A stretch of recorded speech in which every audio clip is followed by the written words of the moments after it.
మహాగణుడును మహోన్నతుడైన యేసుక్రీస్తు నామములో మీ అందరికీ వందనములు. ప్రియులారా, దేవుని వాక్యమును ధ్యానిందాము. 103వ కీర్తన మొదటి వచనం. నా ప్రాణమా యెహోవాను సన్నుతించుము, నా అంతరంగమున్న సమస్తమా ఆయన పరిశుద్ధ నామమును సన్నుతించుము. నా ప్రాణమా యెహోవాను సన్నుతించుము, ఆయన చేసిన ఉపకారములలో దేనిని మరువకుము. ప్రియమైన దేవుని బిడలారా, ఈ ఉదయ కాల సమయములో పరిశుద్ధాత్మ దేవుడు తన వాక్యము ద్వారా మనతో మాట్లాడునుగాక.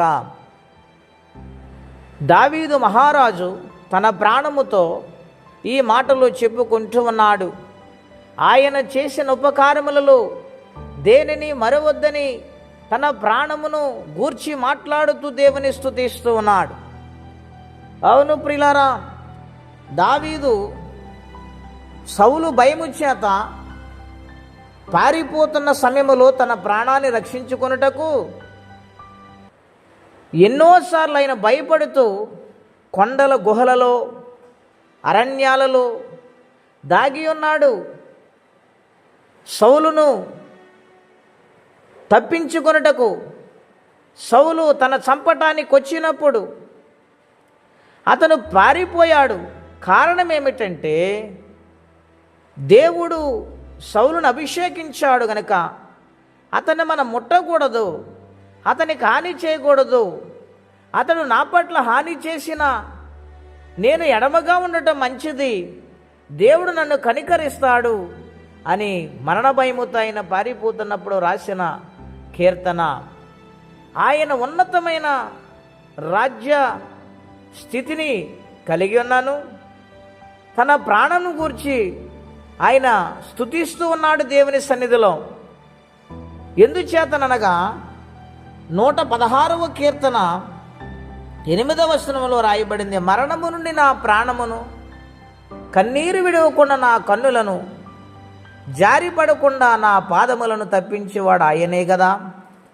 అవును ప్రియులారా, మరణము తప్పించడం యెహోవా వశమై ఉన్నది గనుక ఆయన ఖచ్చితముగా తన ప్రాణాన్ని కాపాడతాడని దేవుని మీద ఆనుకుని ఆయన వెళ్ళిపోయాడు.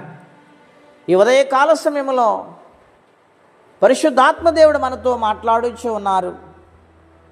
మన జీవితాలలో ఒకసారి వెనక్కి ఆలోచన చేస్తే ఎన్ని అపాయాల నుండి దేవుడు మనల్ని తప్పించారు, ఎన్ని కష్టాల నుంచి దేవుడు మనల్ని విడిపించారు, ఎన్ని శ్రమల నుండి దేవుడు మనల్ని కాపాడుతూ వచ్చారు. ప్రియులారా, ఒక్కసారి ఆలోచన చేయండి. ఆనాటి జీవితము, ఆనాటి పరిస్థితులు ఈనాడు ఉన్నాయా? లేవు గనుక దేవుని స్తుతించలేకపోతూ ఉన్నాం.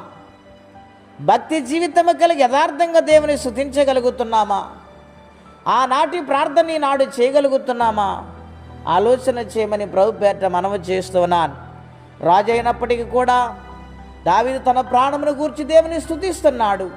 ఎంత భక్తిపరుడు, ఎంతటి ఆలోచనకర్త, ఎంతటి విధేయుడు. ఆలోచించండి. గతించిన కాలమును మరిచిపోయి ఈ రోజున దీవించబడిన తర్వాత, ఆశీర్వదించబడిన తర్వాత ధనవంతుని వెళ్ళి అంటారు, నా ప్రాణమా తినుము, త్రాగుము, సుఖించుము. ఇదండి దేవుడు కోరుకునేది. కృతజ్ఞత కలిగి ఉండవద్దా? దేవుని పాదాల చెంత ఒదిగిపోవద్దా? దావీదంతటి మహారాజే దేవుని పాదాల చెంత ఒదిగిపోయి నా ప్రాణము కాపాడింది ఆయనే కదా. నా ప్రాణము కాపాడింది ఆయనే కనుక ఆయన నేను స్తుతించాలి. ఈ యొక్క ఉదయకాల సమయంలో అటువంటి భక్తి జీవితం కలిగి ఉన్నామా? దేవుడు ఎన్నెన్ని పరిస్థితులను మనల్ని ఈ స్థితికి తీసుకుని వచ్చి నిలబెట్టారు కనుక మన ప్రాణం ఆయనను స్తుతించలాగున, ఘనపరుచులాగున, ఆయన పాదాల చెంత ఒదిగిపోయి ఆయన శరణ కోరి బ్రతకాలని, ఆయన రాజ్యానికి వారసులుగా మారాలని కోరుకుంటే మాటలు నేను ముగిస్తూ ఉన్నాను. ప్రార్థనండి.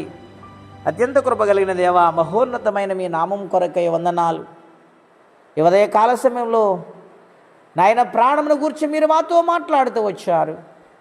వెనుకడే స్థితిని మరిచి, ఒకవేళ నాయన నిన్ను మరిచిన నిర్లక్ష్యముకున్నామేమో గనుక మా ప్రాణముతో నాయన స్తుతించు ఆరాధించని చెప్పుకునే వారిగా మేము ఉండాలని దావీదు మహారాజును మాకు జ్ఞాపకం చేశారు. నాయన ఎలాగూ కనబడి అలాగ మాయమైపోయే దినాలలో ప్రభు కడవరి దినాల్లో ఉన్నాము గనుక ప్రతినిత్యము కాపాడే దేవుడు నీవే గనుక నీ పాదసందులో ప్రార్థిస్తున్న మేలు చేయండి. ఎన్నో కుటుంబాలు వేదనతో ఉన్నాయి నాయన, ఎన్నో కుటుంబాలు బాధతో ఉన్నాయి ప్రభు.